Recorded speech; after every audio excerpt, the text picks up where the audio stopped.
Lesson I. How to gain what you want through concentration. The ignorant person may say, how can you get anything by merely wanting it?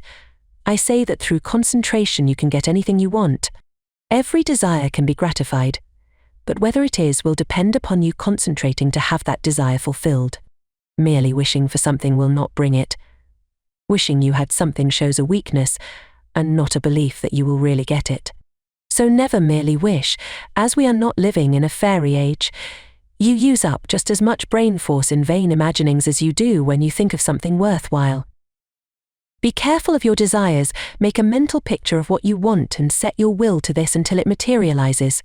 Never allow yourself to drift without helm or rudder. Know what you want to do, and strive with all your might to do it, and you will succeed. Feel that you can accomplish anything you undertake. Many undertake to do things, but feel when they start they are going to fail, and usually they do. I will give an illustration. A man goes to a store for an article. The clerk says, "I am sorry, we have not it." But the man that is determined to get that thing inquires if he doesn't know where he can get it. Again receiving an unsatisfactory answer, the determined buyer consults the manager, and finally he finds where the article can be bought. That is the whole secret of concentrating on getting what you want. And remember, your soul is a center of all power, and you can accomplish what you will too. I'll find a way or make one. Is the spirit that wins. I know a man that is now head of a large bank. He started there as a messenger boy. His father had a button made for him with a P on it, and put it on his coat. He said, "Son, that P is a reminder that someday you are to be the president of your bank. I want you to keep this thought in your mind. Every day do something that will put you nearer your goal."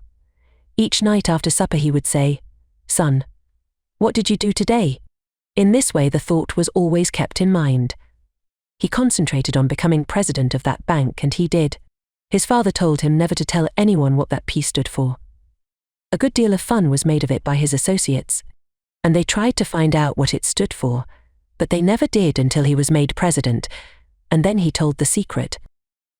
Don't waste your mental powers in wishes. Don't dissipate your energies by trying to satisfy every whim. Concentrate on doing something really worthwhile. The man that sticks to something is not the man that fails. Power to him who power exerts. Emerson. Success today depends largely on concentrating on the interior law of force, for when you do this you awaken those thought powers or forces, which when used in business, ensures permanent results. Until you are able to do this, you have not reached your limit in the use of your forces. This great universe is interwoven with myriads of forces. You make your own place, and whether it is important depends upon you. Through the indestructible and unconquerable law you can in time accomplish all right things, and therefore do not be afraid to undertake whatever you really desire to accomplish, and are willing to pay for in effort. Anything that is right is possible. That which is necessary will inevitably take place. If something is right, it is your duty to do it, though the whole world thinks it to be wrong. God and one are always a majority, or in plain words, that omnipotent interior law which is God, and the organism that represents you is able to conquer the whole world if your cause is absolutely just. Don't say, "I wish I was a great man." You can do anything that is proper and you want to do. Just say you can, you will, you must. Just realize this, and the rest is easy. You have the latent faculties and forces to subdue anything that tries to interfere with your plans. Let the troubles and responsibilities of life come thick and fast. I am ready for them. My soul is unconquerable. I represent the infinite law of force or of all power. This God within is moil, sufficient strength, and ever-present he'll help in time of trouble. The more difficulties, the greater its triumphs through me. The harder my trials, the faster I go in the development of my inherent strength. Let all else fail me. This interior reliance is all sufficient. The right must prevail. I demand wisdom and power to know and follow the right. My higher self is all wise. I now draw nearer to it. Lesson IV. Concentration, the silent force that produces results in all business. I want you first to realize how powerful thought is. A thought of fear has turned a person's hair grey in a night. A prisoner condemned to die was told, that if he would consent to an experiment and live through it, he would be freed. He consented. They wanted to see how much blood a person could lose and still live. They arranged that blood would apparently drop from a cut made in his leg. The cut made was very slight, from which practically no blood escaped. The room was darkened, and the prisoner thought the dropping he heard was really coming from his leg. The next morning he was dead through mental fear. The two above illustrations will give you a little idea of the power of thought. To thoroughly realize the power of thought is worth a great deal to you. Through concentrated thought power, you can make yourself whatever you please. By thought, you can greatly increase your efficiency and strength. You are surrounded by all kinds of thoughts, some good, others bad, and you are sure to absorb some of the latter if you do not build up a positive mental attitude. If you will study the needless moods of anxiety, worry, despondency, discouragement, and others that are the result of uncontrolled thoughts, you will realize how important the control of your thoughts are. Your thoughts make you what you are. When I walk along the street and study the different people's faces, I can tell how they spent their lives. It all shows in their faces, just like a mirror reflects their physical countenances. In looking in those faces, I cannot help thinking how most of the people you see have wasted their lives. The understanding of the power of thought will awaken possibilities within you that you never dreamed of.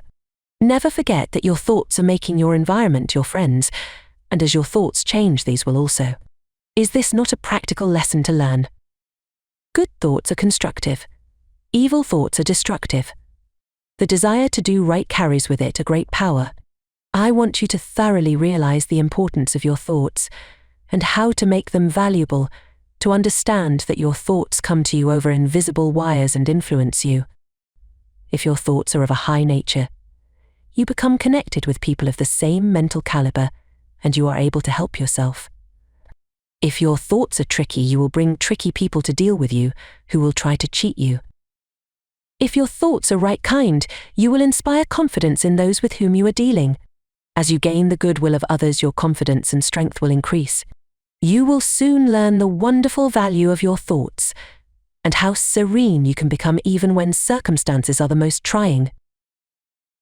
Such thoughts of right and goodwill bring you into harmony with people that amount to something in the world and that are able to give you help if you should need it, as nearly everyone does at times.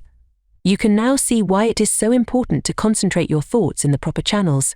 It is very necessary that people should have confidence in you. When two people meet, they have not the time to look each other up. They accept each other according to instinct, which can usually be relied on. You meet a person and his attitude creates a suspicion in you. The chances are you cannot tell why, but something tells you, have no dealings with him, for if you do, you will be sorry. Thoughts produce actions. Therefore, be careful of your thoughts. Your life will be molded by the thoughts you have. A spiritual power is always available to your thought, and when you are worthy, you can attract all the good things without a great effort on your part. The sun's rays shine down on our gardens, but we can plant trees that will interfere with the sunlight. There are invisible forces ready to help you if you do not think and act to intercept these. These forces work silently. You reap what you sow. You have concentrated within powers that, if developed, will bring you happiness greater than you can even imagine. Most people go rushing through life, literally driving away the very things they seek. By concentration, you can revolutionize your life, accomplish infinitely more and without a great effort. Look within yourself and you will find the greatest machine ever made: how to speak wisely. In order to speak wisely, you must secure at least a partial concentration of the faculties and forces upon the subject at hand.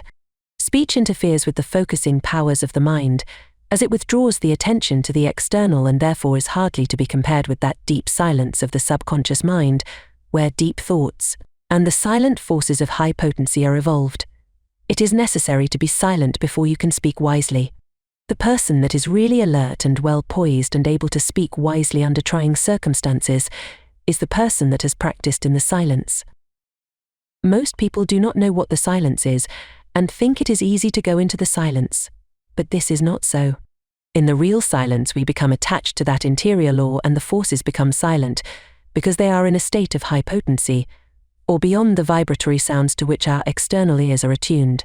He who desires to become above the ordinary should open up for himself the interior channels which lead to the absolute lab of the omnipotent. You can only do this by persistently and intelligently practicing thought concentration. Hold the thought. In silence, I will allow my higher self to have complete control. I will be true to my higher self. I will live true to my conception of what is right. I realize that it is to my self-interest to live up to my best. I demand wisdom so that I may act wisely for myself and others. In the next chapter 1 will tell you of the mysterious law, which links all humanity together by the powers of cooperative thought and chooses for us companionship and friends. Lesson V. How concentrated thought links all humanity together. It is within your power to gratify your every wish. Success is the result of the way you think. I will show you how to think to be successful. The power to rule and attract success is within yourself. The barriers that shut these off from you are subject to your control.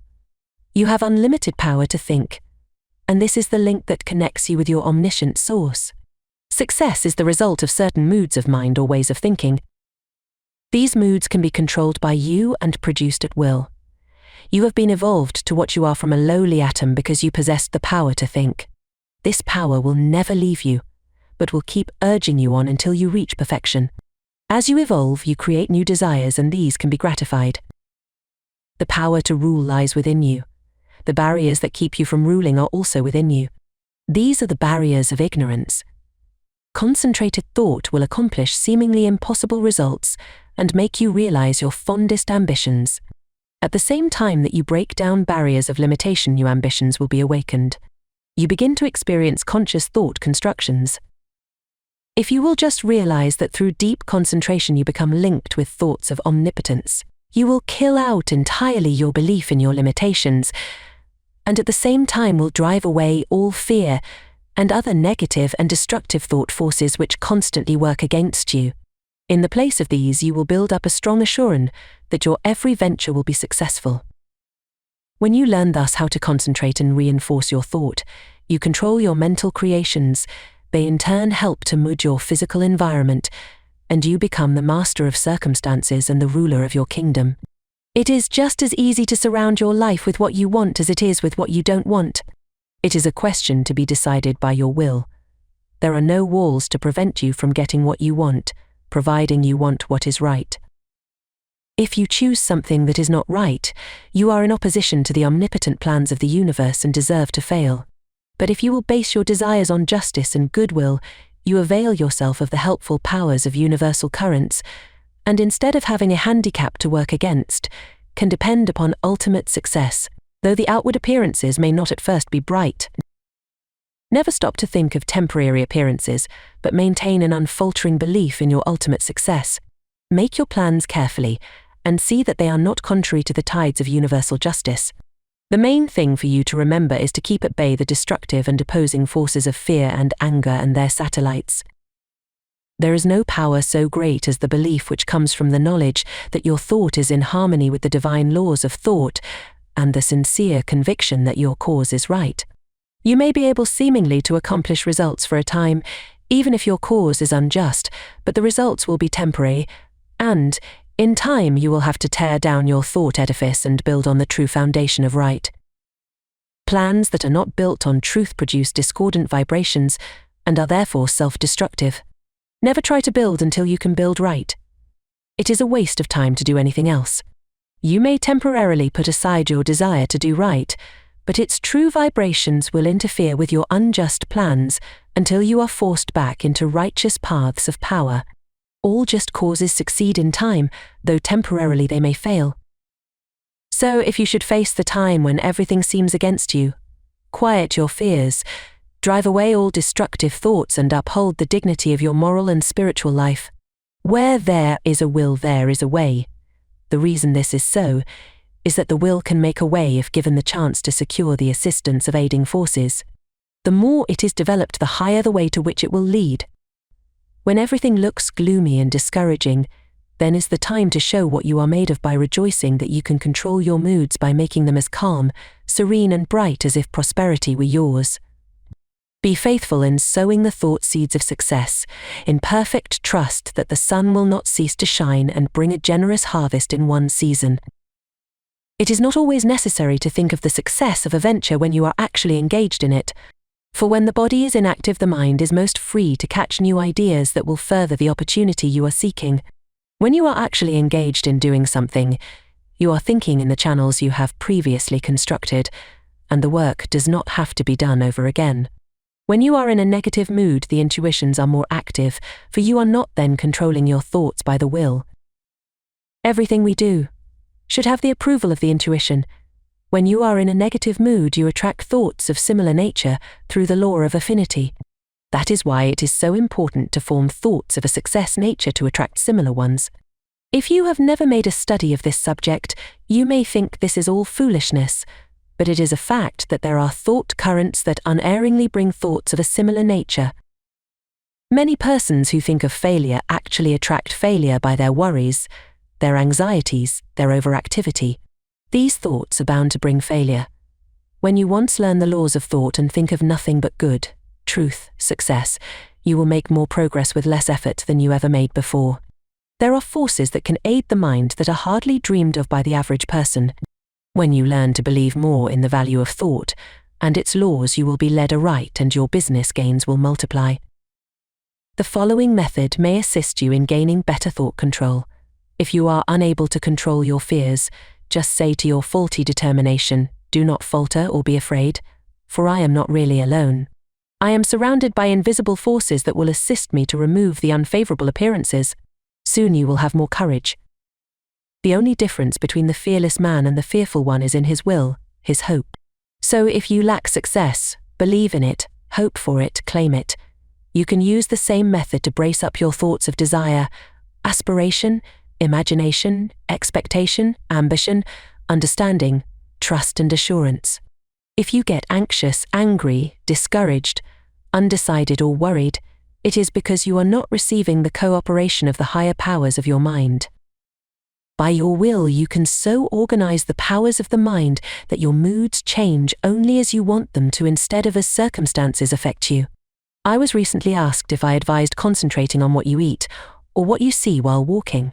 My reply was that no matter what you may be doing, when in practice think of nothing else but that act at the time. The idea is to be able to control your unimportant acts, otherwise you set up a habit that it will be hard to overcome, because your faculties have not been in the habit of concentrating. Your faculties cannot be disorganized 1 minute and organized the next. If you allow the mind to wander while you are doing small things, it will be likely to get into mischief and make it hard to concentrate on the important act when it comes. The man that is able to concentrate is the happy, busy man. Time does not drag with him. He always has plenty to do. He does not have time to think over past mistakes, which would make him unhappy. If despite our discouragement and failures, we claim our great heritage, life and truth and force, like an electric current, will permeate our lives until we enter into our birthright in eternity. The will does not act with clearness, decision and promptness unless it is trained to do so. There are comparatively few that really know what they are doing every minute of the day. This is because they do not observe with sufficient orderliness and accuracy to know what they are doing. It is not difficult to know what you are doing all the time, if you will just practice concentration and with a reposeful deliberation, and train yourself to think clearly, promptly, and decisive. If you allow yourself to worry or hurry in what you are doing, this will not be clearly photographed upon the sensitized plate of the subjective mind, and you therefore will not be really conscious of your actions. So practice accuracy and concentration of thought, and also absolute truthfulness, and you will soon be able to concentrate.